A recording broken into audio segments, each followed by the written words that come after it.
Norway বছরের ৮ মাস বরফের নিচে ঢাকা থাকে। বছরের ২ মাস এখানে সূর্য ওঠে না। নভেম্বরের ২১ তারিখ থেকে জানুয়ারির ২১ তারিখ পর্যন্ত সময়টাকে তাই ডার্ক পিরিয়ড বলা হয়। এ সময় আকাশে নর্দার্ন লাইট বা অরোরা বুলিয়ান দেখা যায়।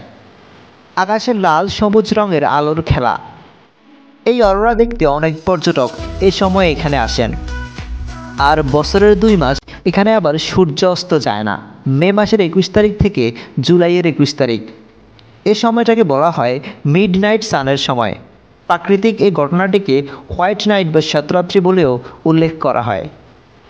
একটানা সূর্যের আলো বিদ্যমান থাকে এবং রাতের অন্ধকারের পরিবর্তে আকাশে গোধূলির আলো ফুটে ওঠে। সত্যি অদ্ভুত জায়গা। তবে সামারের সময় যদি আবহাওয়া ভালো থাকে তাহলে এখানকার প্রকৃতি এক অদ্ভুত সৌন্দর্য ধারণ করে, চোখ ধাঁধানো সুন্দর। প্রতি বছর হাজার হাজার পর্যটক এ পরাবাস্তব দৃশ্য অবলম্বন করতে নরওয়েতে আসে।